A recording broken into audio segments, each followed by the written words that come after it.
マイの日本語ポッドキャスト。こんにちは。マイの日本語ポッドキャストへようこそ。マイです。皆さんお元気でお過ごしでしょうか？私は元気です。はい、今日はですね、ちょっと今日のテーマに入る前に一つ、最近私が見た韓国ドラマの中でもう本当にハマった作品についてね、ちょっとお話ししたいと思います。前からね、私は韓国ドラマ、韓ドラが大好きですっていうことをお伝えしていますが、もう最近も本当にいろんな韓ドラを見ているんですよ。で、最近もう本当に面白くって一気に見ちゃったドラマがあるんですけど、それが鉄槌教師っていうドラマです。皆さんこのドラマ見た方いますかね？これ結構韓国でもすごく人気で、あと日本でも結構話題になってるドラマだと思うので、もしかするとね、見たよっていう方も多いんじゃないかなって思います。はい。で、この、ドラマは、学校を舞台にした韓国ドラマです。で、このドラマに出てくる学校は、先生の立場がとっても弱くなっている学校です。例えば、学生が先生を無視したり、先生に暴力を振るったり、あとは、それだけじゃなくって、クラスメートをいじめたりね、あとは利用したり、クラスメートのことを利用したりする学生も出てきます。あと、力のある親が学校に圧力をかけるっていうこともあります。そのせいで、先生たちが問題に気づいていても、きちんと対応ができないんですね。特に最初のエピソードでは、有力な政治家の息子が登場します。で、その学生は自分の親には力があるっていうことを分かってるんですね。なので、先生に対しても他の生徒に対してもすごく失礼な態度をとります。でも、周りの先生たちはその生徒を簡単にはね、注意できないんですよ。なぜなら、親が親の力が強すぎるから。うん。で、そんな学校にね、ある特別な機関から一人の監督官が派遣されます。それが強権保護局の監督官、ナ・ファジンです。で、この、強権保護局っていうのは、このドラマの中に出てくる特別な教育機関のことなんですけど、学校の中で先生たちだけではもうどうしようもできない。もう解決できないっていう、問題が起きた時に、直接学校に入って問題を調査したり、解決したりするっていう組織です。で、簡単に言うと、その普通の先生たちや、あとは学校側が、学校だけでは、もうどうすることもできない問題を、外から来て、正していくっていう、正してくれる機関ですね。ナ・ファジンは、その強権保護局の監督官として問題のある学校に入っていきます。それで友達をいじめる学生とか、先生を無視する学生、あとは親の力を使って好き勝手に行動する学生に対して、とっても強い方法で、立ち向かっていくんですね。で、この方法が、もう本当に結構過激なんですよ。そう。もうまさに目には目を、歯には歯をっていう感じです。で、この目には目を、歯には歯をっていうのがどういう意味かっていうと、ひどいことをされたら、相手に対して同じようにやり返すっていう意味です。なので、見ていると、ちょっと暴力的ではあるんですけど、すごくスカッとするんですよ。で、このドラマは単に学校の暴力問題だけを扱っているのではなくって、学生が先生を苦しめる問題、あと親が学校とか先生に対して強い態度を取ること、あと学校の中で力のある人が弱い人を押さえつけるような、そういった、関係性まで描いています。なので、最近の学校はこんなこともあり得るんだなって、考えさせられる作品ですね。ただね、見ていてスカッとする反面、ちょっと悲しい気持ちにもなりましたね。っていうのも、こういうことって現実世界ではなかなか起こらないじゃないですか。今回ね、このドラマの中では、狂犬保護局っていう機関が学校に直接入っていきますよね。そして、先生を困らせる学生とか、あとは親の力を使って好き勝手に行動する生徒たちに対して、かなり強い方法で立ち向かってくれますね。でも、現実では、どれだけ大きな問題が学校内であったとしても、国の機関が学校に入ってきて、ドラマみたいに直接罰を与えるみたいなことってほとんどできないと思うんですよ。だから、このドラマを見ていると、すごくスカッとするんですけど、でもそれと同時に、ああ、これは現実では簡単に起こらないことだろうなって、ちょっと悲しい気持ちにもなりましたね。で、このドラマは、韓国を舞台にしたドラマなので、韓国の学校のお話なんですけど、日本の学校にも似ているところがあるなと思ってね、すごく興味深く見ましたね。ストーリーももちろんすっごく面白いんですけど、あの、俳優さんたちがね、本当に皆さん演技が本当に上手なんですよ。だから、もうすごい引き込まれちゃうんですね。うん。なので、もう本当にストーリーも面白いし、俳優さんたちの演技も本当に素晴らしいのでね、まだ見たことないよっていう方、ぜひ興味のある方はね、一度見てみてください。本当におすすめです。はい。では、今日のポッドキャスト始めていきましょうかね。はい。今日はですね、最近の日本のトレンドについてお話ししていきたいなと思います。トレンドっていうのは、単に今流行しているものだけを意味するのではなくって、その国の文化や人々がどのように楽しんでいるのかっていうのも見せてくれますよね。日本では期間限定っていう言葉に弱い人が多いです。もちろんね、全員が全員っていうわけではないんですけど、今だけですとか、数量限定の販売ですとかね。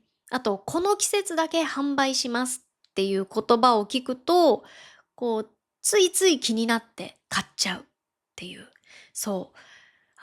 気になってしまう人が多いんですよね。うん。なので、人気商品が出ると、何時間も並んで買う人がいたり、あとは SNS で話題になったりしますね。そこで今日はですね、そんな最近の日本のトレンドをいくつかご紹介してみようと思います。ああ、今日本ではこういうの流行ってるんだって楽しみながらね、最後まで聞いていただけると嬉しいです。そしてこの舞の日本語ポッドキャストではメンバーシップもやっています。興味がある方はぜひ概要欄をチェックしてみてください。はい。じゃあまず一つ目のトレンドは、ミスタードーナツのモッチュリンです。皆さんミスタードーナツって知っていますか？通称ミスドと呼ばれている日本の有名なドーナツ屋さんですね。で、そのミスドから最近すごく話題になった商品が出ました。それがモッチュリンです。これ結構名前がね、モッチュリンってちょっと可愛いですよね。うん。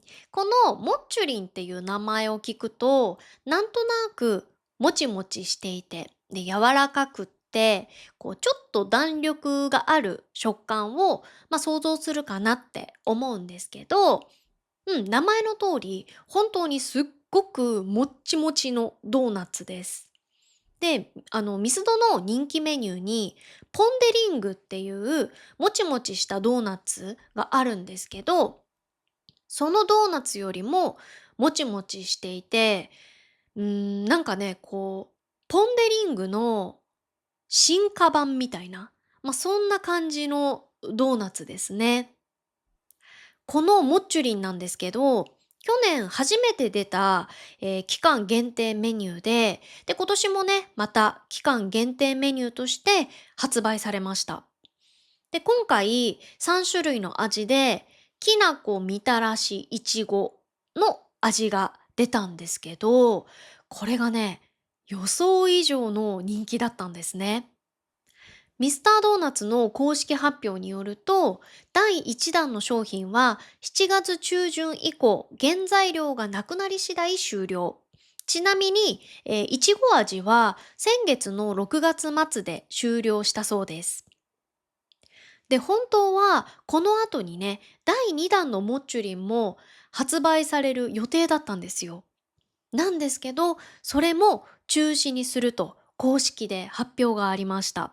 で、なんで中止になったかっていうと、理由は、この第2弾を発売すると、さらにお店が混雑してしまうかもしれないからっていうことなんですね。うん。要は、もう人気すぎて、お店が混みすぎてしまうから、第2弾の発売をやめたっていうことなんですよ。うん。普通ね、人気商品、新商品がすごく人気だったら、よし、じゃあ第2弾も出そうってなるじゃないですか。でも、人気すぎて逆に販売中止になるってすごくないですか？それだけ本当に話題になっている商品なんですね。で、実は私も、先月、日本に一時帰国した時に、このモッチュリンを絶対食べてやるって、もう絶対食べたくてね。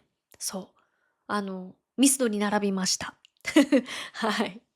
で、私が行ったお店が10時オープンだったんですけど、私が10時、開店時間をちょっと過ぎたぐらい、10時15分くらいだったかな。それくらいの時間に行ったんですよ。そしたら、もうすでに私の前に30人くらいの人が並んでて、もうびっくりしましたね。え、もうこんなに並んでるの？わあ、本当に話題なんだなって思いましたね。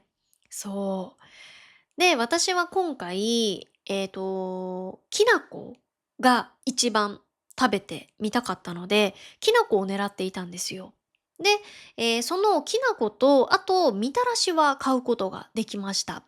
でも、いちごは、あとちょっとっていうところでね、私の少し前で売り切れちゃいましたね。そう。もともとね、いちごは、あったら買ってみようかなくらいの考えだったんですけど、でも、実際ね、目の前で、あとちょっとっていうところで売り切れると、なんか悔しいですね。そう。なので食べられなかったんですけど、でも、きな粉とみたらしを変えただけでも、かなりラッキーだったなと思います。で、味なんですけど、あのね、本当に美味しい。そう、本当に美味しかったです。なんか、私が想像してた以上にもちもちで柔らかいドーナツでした。もう本当にお餅を食べてるみたい。うん。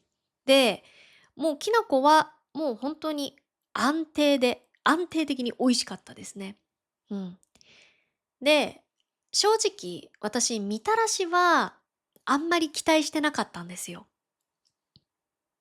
で、食べたんですけど、あのね、みたらし本当に美味しくて、びっくりしました。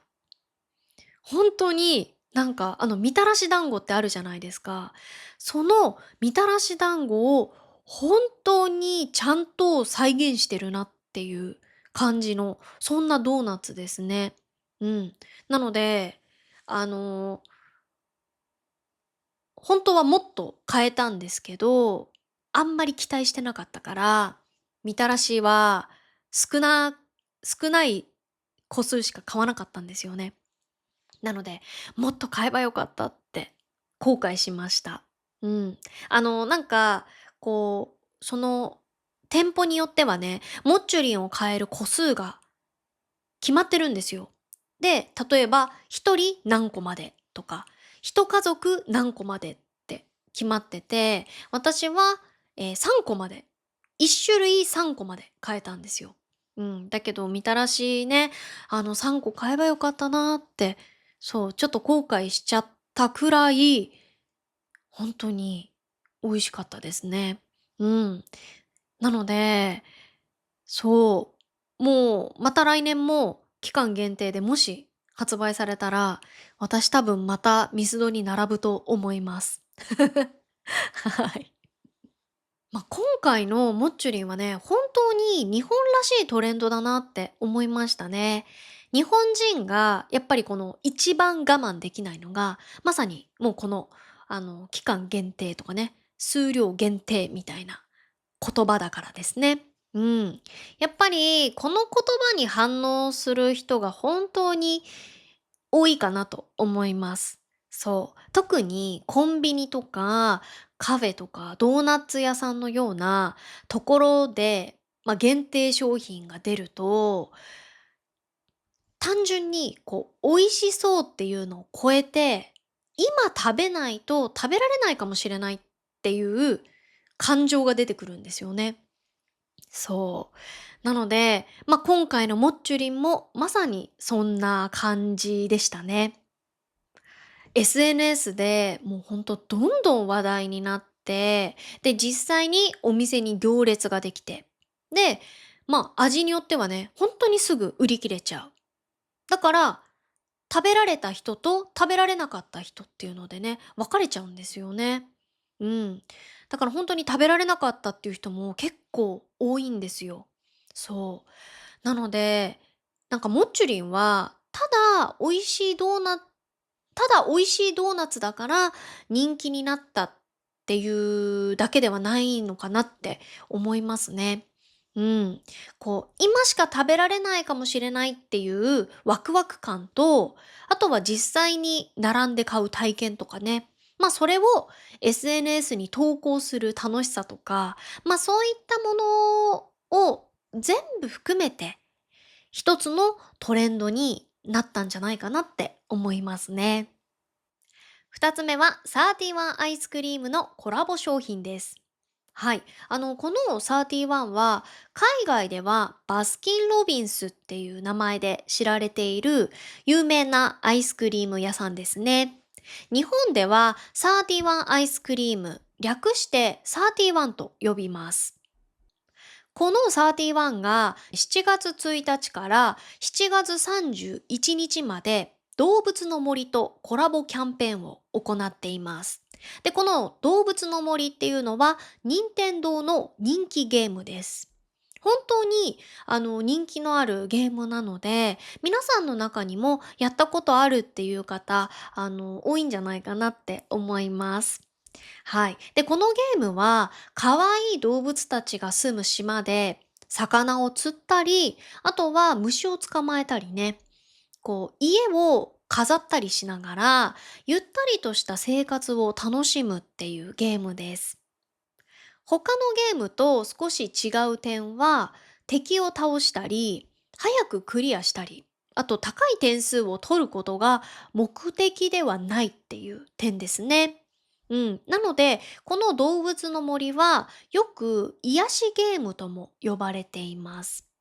で、小さな子供から大人まで気軽に楽しむことができて、実際に海外では80代のおばあさんが長い間動物の森をプレイして話題になったこともあります。それくらいゲームが上手な人だけが楽しむのではなくて、ゲームに慣れていない人もゆっくり自分のやり方で楽しめる作品かなと思います。で、このゲームの名前が集まれ動物の森っていうんですよ。なので日本では略してあつ森と呼ぶことが多いです。とにかく本当に日本ではすごく人気で、もうすごく有名なゲームですね。で、今回のコラボは単にアイスクリームだけを販売するものではなくって、新しい味と、あと限定デザインカップ、サンデー、ドリンク、アイスクリームケーキまで販売されています。で、面白い点は、ゲームの中にも31島っていう特別な島が登場したっていうことです。簡単に言うと、実際のアイスクリーム屋さんとゲームの中の世界がつながったコラボだと言えますね。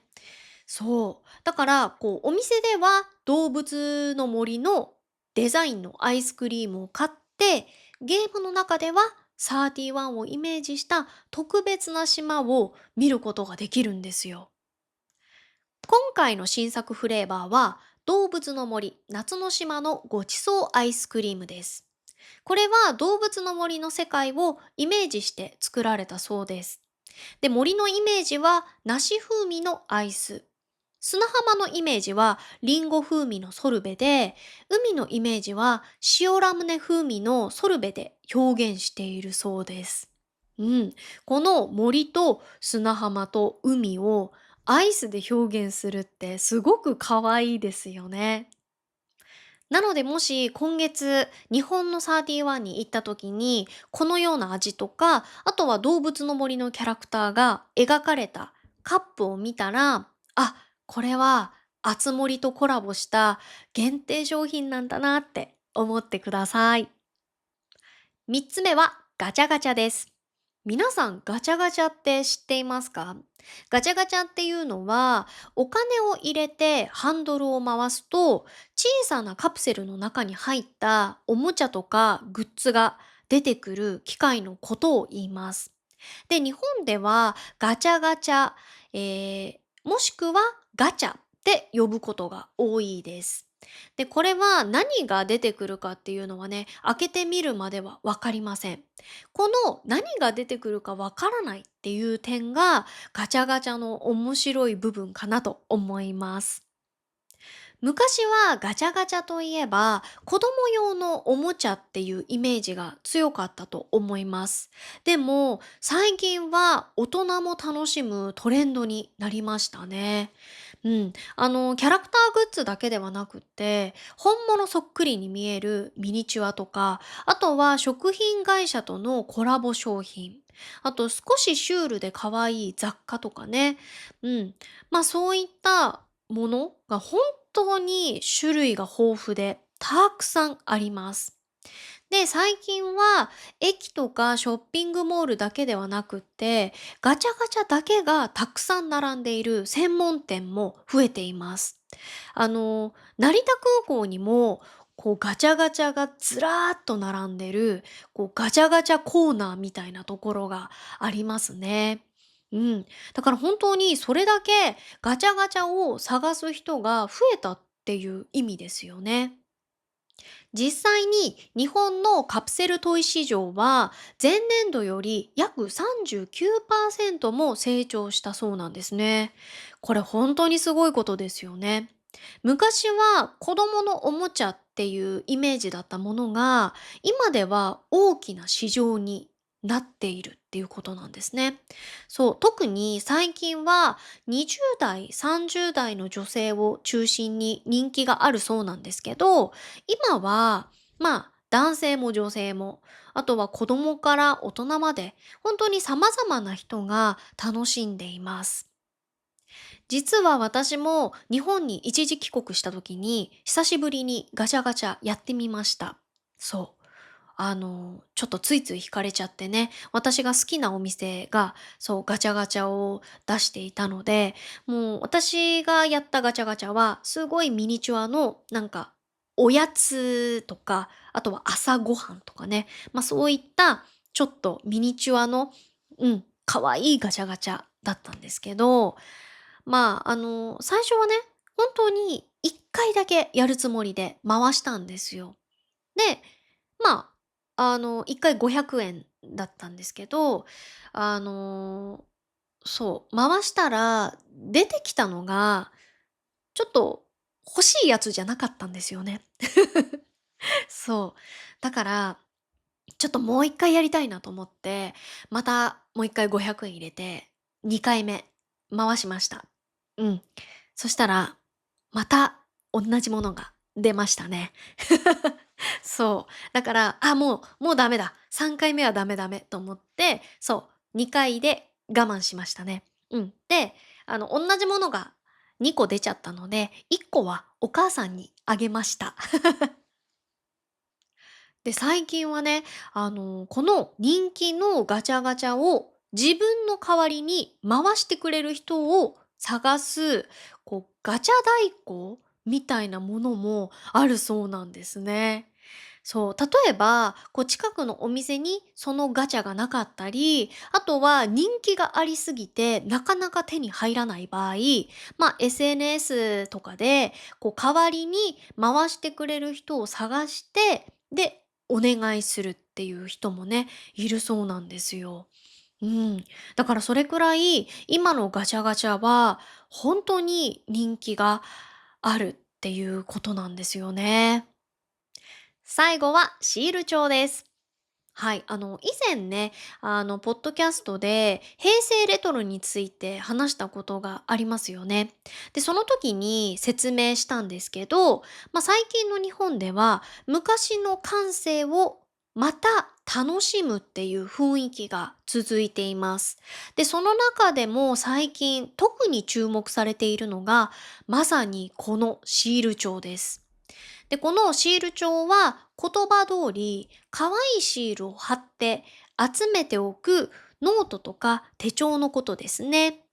で、昔は学生たちの間で好きなキャラクターのシールとか、あとキラキラしたシールを集めて、で、お友達とお互いに交換するっていう文化がありました。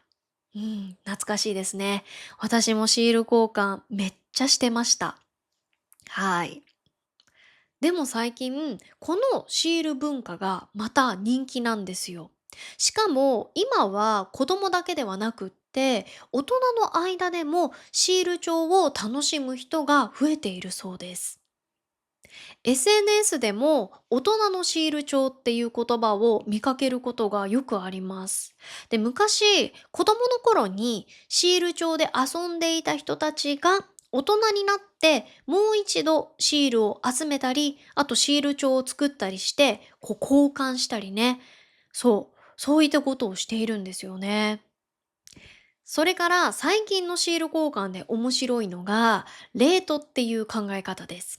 で、このシール交換のレートっていうのは、簡単に言うと、シールの価値のことですね。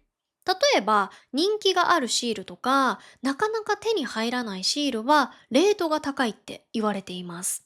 なので、シール交換をするときに、ただ何でも交換するのではなくって、このシールは人気だから、こっちのシール何枚分かなとか、こういった感じで、シールの価値を考えながら、シール交換をするそうなんですね。特に最近人気なのが、ボンボンドロップシールです。このボンボンドロップシールは、文具メーカーのクーリアっていう会社が販売しているシールで、ぷっくりした立体感があって、見た目もすごく可愛いシールです。で、透明感があったり、あとはツヤツヤしていたりしていて、うーん、昔のキラキラしたシールとはまたちょっと違う魅力がありますね。で、このボンボンドロップシールは、シール交換の中でもすごく人気が高くて、本当にレートが高いシールとして扱われていますね。で、このボンボンドロップシールは本当にあまりにも人気すぎて、もう買えないっていう人も続出しているくらいなんですね。そう。だからもう本当にシールの中でももうレートが高い。そういったシールですね。要は、昔のシール帳は、ただ可愛いシールを集めてお友達と交換して楽しむものだったと思うんですけど、今はそこに大人も楽しむ、SNS で見せる、で、シールのレートを考えながら交換するっていう、新しい楽しみ方が加わっている感じですね。考えてみると、最近はほとんどの記録をスマホで残すじゃないですか。例えば、写真もスマホで撮って、で、メモするときもアプリを使って、友達との連絡も SNS でしますよね。でも、むしろ、だからこそ、自分で選んで、そして貼って、そして集めてっていう、こういったシールの感性がより特別に感じられるのかなって思いますね。うん。この小さなシール一つを選ぶ楽しさだったり、あとはどこに貼るか悩む時間だったりね。友達とお互いに交換する楽しさとか、こういったものが今のデジタル時代にはむしろもっと新鮮に感じられるんだと思うんですよね。はい。なので、シール帳の、再流行は単なる思い出遊びではなくって、昔のアナログな遊びを今の時代の感覚で新しく楽しんでいるトレンドだと思いますね。はい、今日はですね、最近の日本のトレンドをいくつかご紹介しました。いかがでしたか？皆さんは今日紹介した中でどれが一番気になりましたかね？ぜひコメントで教えてください。そして皆さんの国で今流行っているものがあればね、そちらもぜひ教えてください。皆さんの国ではどんなものが流行っているのか、すごく気になります。はい。それでは本日も最後まで聞いてくださってどうもありがとうございました。また次のポッドキャストでお会いしましょう。バイバーイ。